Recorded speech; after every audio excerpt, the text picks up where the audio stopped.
थोड़ा सा आगे बढ़ते हैं। अब पश्चिम एशिया में फिर टेंशन से बाजारों में भले ही गिरावट दिखी हो, लेकिन पावर इक्विपमेंट शेयरों में जोरदार तेजी है। जेपी मॉर्गन की रिपोर्ट के बाद हिताची एनर्जी 4% से ज़्यादा उछला। जी वर्नोवा, सीमेंस, इनमें भी अच्छी रैली है। आशीष से समझते हैं पूरी report. Ashish, good afternoon. Good afternoon sir, और बहुत बढ़िया रिपोर्ट यहाँ पर देखने को मिली है जेपी मॉर्गन की तरफ से इस पूरे पावर इक्विपमेंट सेक्टर पर। सबसे पहले सभी स्टॉक्स के टारगेट प्राइस और रेटिंग आपके सामने रखता हूँ। हिताची एनर्जी, इस स्टॉक पर लगातार हमारी कवरेज रही है। कंटिन्यूस हमने इस पर बातचीत की। ओवरवेट की रेटिंग दी, 29,000 रुपये का टारगेट दिया है।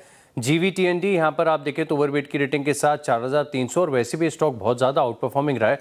गजब के मूव यहाँ पर देखने को मिले। लेकिन सीमेंस एनर्जी हाई से करेक्टेड, लेकिन अब यहाँ पर जो रिपोर्ट आई है इसमें न्यूट्रल की रेटिंग दिया, 2,600 रुपये के करीब का टारगेट दिया है।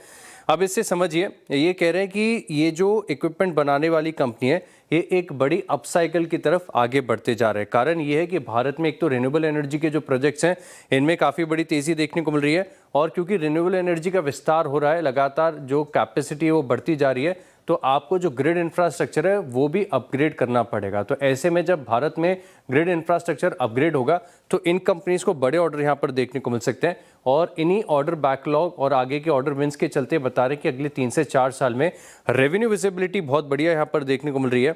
और भारत की 470 गीगावाट सोलार के और ग्रिड क्षमता ये जोड़ने का लक्ष्य यहाँ पर किया गया है। जो ग्लोबल डिमांड है, एक्सपोर्ट के अवसर है, ये भी अपने आप में बड़े सिग्निफिकेंट है। इसी के चलते अगर आप देखें तो हिताची एनर्जी और जीवीटीएनडी यहाँ पर इन्होंने ओवरवेट की राइट दी है, लेकिन क्योंकि सीमेंस एनर्जी वैल्यूएशन को लेकर थोड़े से चिंतित है, इसके लिए न्यूट्रल की रेटिंग दी है 2,600 के टारगेट के लिए। ओके, सीमेंस एनर्जी पर आप देखें, और ये इस स्पेस पे व्यू है। ये जरा एक बार लेके आएंगे सीमेंस एनर्जी के चार्ट। और हिताची एनर्जी में तो खैर बात होती ही रही है। आज इसने अपने करियर हाई को भी छुआ, और आज से नहीं, मेरे ख्याल से इनफैक्ट इस पूरे अर्निंग सीजन में जब लास्ट रिपोर्टेड नंबर्स थे। आशीष चतुर्मोता है हमारे साथ। आशीष, आपकी तो एक बहुत स्ट्रॉन्ग कवरेज भी है इस स्पेस में, और मेरे ख्याल से सीमेंस एनर्जी पे आपने पहले भी एक कंस्ट्रक्टिव व्यू दिया है। अभी अगर इस प्राइस पे कंसिडर करना हो तो आप किसको चेस करेंगे इस वक्त, या फिर पीएमएस में किसको स्पेस दिया है आपने?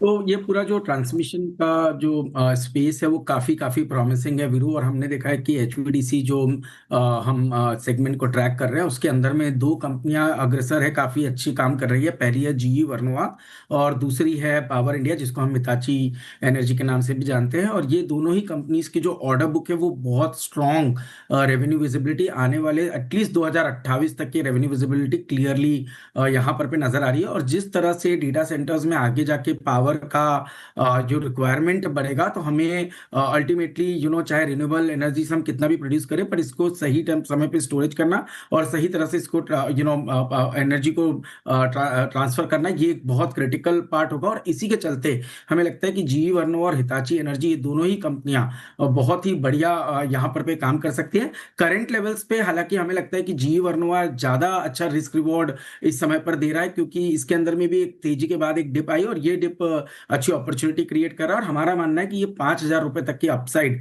जी वर्नोवा में थोड़ा मीडियम टू लॉन्ग टर्म में आ सकती है। एज अ डिस्क्लोजर आपने कहा, तो हम जी वर्नोवा को काफी लंबे समय से हमारे पोर्टफोलियो में होल्ड कर रहे हैं। ओके, जी वर्नोवा अच्छा स्टॉक है, अच्छे रिटर्न्स भी दिए इसने पिछले 1 महीने में भी। अगर आप देखें तो ये रखे रडार पर। और पावर इक्विपमेंट स्टॉक्स के ऊपर ये रिपोर्ट जेपी मॉर्गन की काफ़ी बुलिश रिपोर्ट, तो सारे स्टॉक्स रखे रडार पर, अच्छी खासी स्ट्रेंथ के साथ कर रहे हैं कामकाज।